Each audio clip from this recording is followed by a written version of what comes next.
পরাশক্তিগুলোর সাথে টেক্কা দিয়ে এবারে এয়ারক্রাফট ক্যারিয়ার বানাচ্ছে তুরস্ক, যেখানে অর্ধশত বিমান, ড্রোন এবং হেলিকপ্টার থাকবে।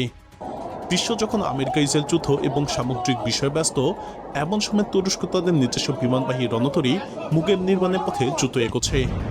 দেশটির নৌবাহিনী প্রধান এরকুমেন্তো তাতলোগুই বলেছেন, আগামী বছরের শেষ নাগাদ জাহাজটির নির্মাণ কাজ শেষ হতে পারে। প্রায় 60,000 টন ধারণ ক্ষমতা এবং 285 মিটার দৈর্ঘ্যের এই রণতরীটি তুরস্কের ইতিহাসে সবথেকে বড় যুদ্ধজাহাজ হবে। এটি আকারে ফ্রান্সের শার্ল ডা গলের চেয়েও বড়। নতুন এই জাহাজে প্রায় 60টি বিমান বহনের সক্ষমতা থাকবে এবং এতে স্বল্প দূরত্বে উড্ডয়নের সুবিধা যুক্ত করাও হচ্ছে। আজকে বিশ্বের সামরিক শক্তির প্রকৃত মাপকাঠি শুধু স্থলবাহিনী নয়, বরং সমুদ্রের উপরে নিয়ন্ত্রণও। কারণ সমুদ্র মানে বাণিজ্য, শক্তি সরবরাহ এবং যুদ্ধের লজিস্টিক্সের লাইফলাইন। এই বাস্তবতাকে সামনে রেখে তুরস্ক এক নতুন যুগে প্রবেশ করেছে, যেখানে তার নিজস্ব প্রযুক্তিতে তৈরি করেছে একটি পূর্ণাঙ্গ বিমানবাহী রণতরী মুগেম। এটি শুধু একটি জাহাজ নয়, বরং একটি ভাসমান শক্তি কেন্দ্র, যা যে কোনো অঞ্চলে তুরস্কের উপস্থিতি নিশ্চিত করতে পারবে। মুগেমের আকার এবং ডিজাইন থেকে বোঝা যায় এটি কতটা উচ্চাকাঙ্ক্ষী প্রকল্প। প্রায় 285 মিটার দীর্ঘ এবং প্রায় 60,000 টন ডিসপ্লেসমেন্টের এই কেরিয়ার সহজেই বিশ্বের মধ্যম শক্তি কেরিয়ারগুলোর কাতারে চলে আসে।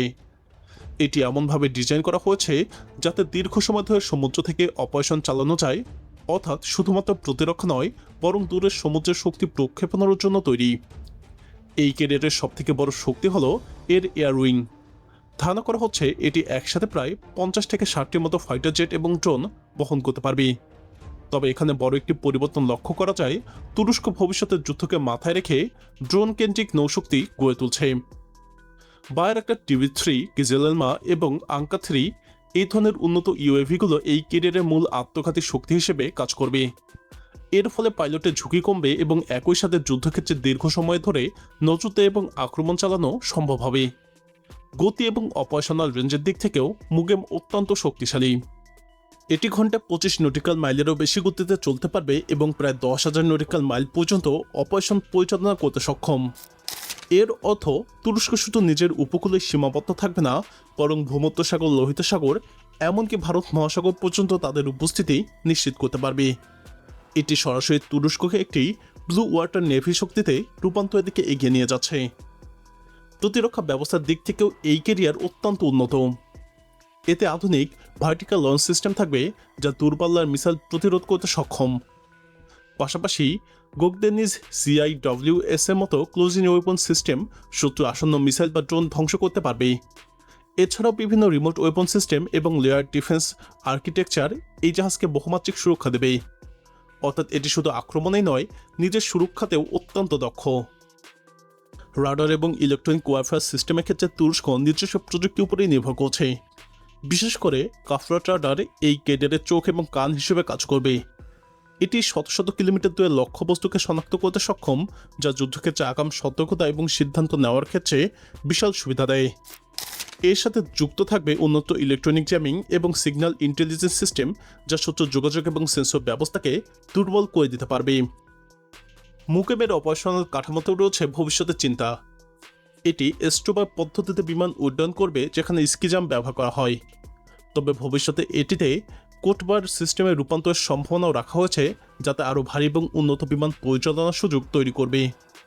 এই ধরনের ফ্লেক্সিবল ডিজাইন দেখা যায় তুরস্ক দীর্ঘমেয়াদে সামরিক পরিকল্পনা নিয়েই এগোচ্ছে। তুরস্কের এই প্রকল্পে একটি গুরুত্বপূর্ণ দিক হল সম্পূর্ণ দেশীয় শিল্পের উপর নির্ভরতা। মুগেম তৈরি হচ্ছে তুরস্কের নিজস্ব শিপইয়ার্ড, নিজস্ব ইঞ্জিনিয়ারিং এবং নিজস্ব প্রতিরক্ষা প্রযুক্তি ব্যবহার করে। এর ফলে তুরস্ক শুধু একটি কেরিয়ারই তৈরি করছে না, বরং একটি পূর্ণাঙ্গ প্রতিরক্ষা ইকোসিস্টেম গড়ে তুলছে, যেখানে বিদেশি নির্ভরতা ধীরে ধীরে কমে আসছে। মুগেম আসলে একটি বৃহৎ কৌশলগত পরিবর্তনের প্রতীক।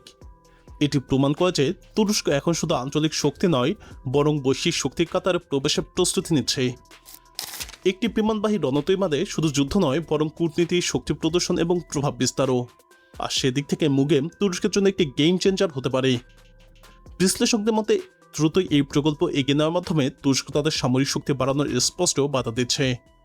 2025 সালের আগস্টে প্রেসিডেন্ট রিসেপ তাইপ এরদোয়ানের উপস্থিতিতে এর কাজ শুরু হয়েছিল।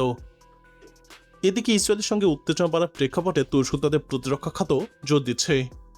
ইসরায়েলের রাজনীতিতে নাফতালি বেনেট তুরস্ককে পরবর্তী ইরান বলেও মন্তব্য করেছেন। ইরান ইসরায়েল উত্তেজনার পর তুরস্কে আকাশ প্রতিরক্ষা ড্রোন এবং পঞ্চম প্রজন্মের যুদ্ধবিমান প্রকল্পে গতি বাড়িয়েছে।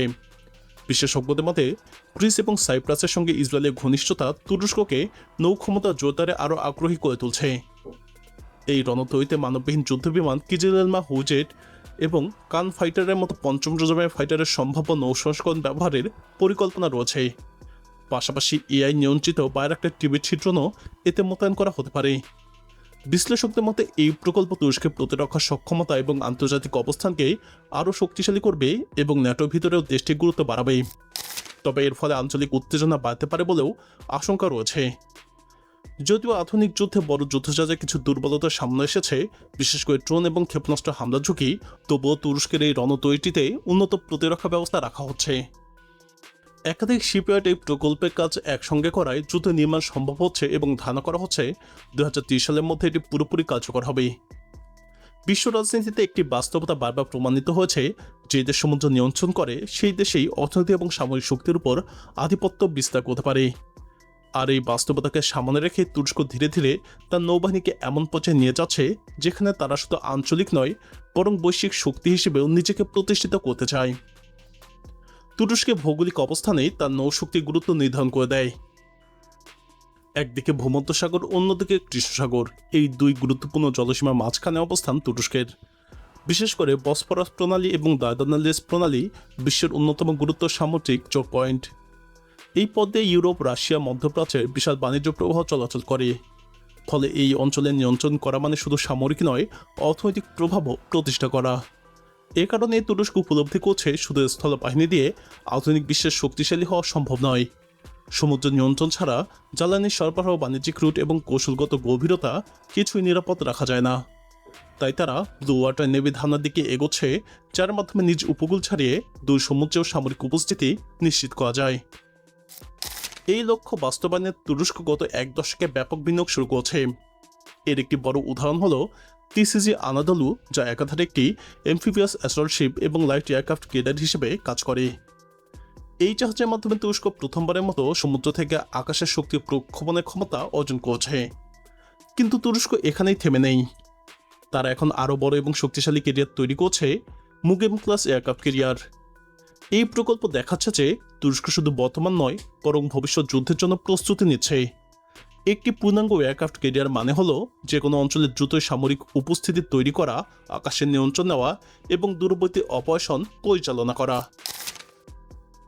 প্রিয় দর্শক, তুরস্কের মতো দেশের এত বড় বড় যুদ্ধজাহাজ তৈরির পিছনে কি উদ্দেশ্য রয়েছে বলে আপনি মনে করেন?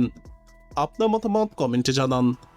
তুরস্কের নৌশক্তি নিয়ে আরও বিস্তারিত জানতে আমাদের চ্যানেলটি ভিডিও ট্যাব থেকে ঘুরে আসুন।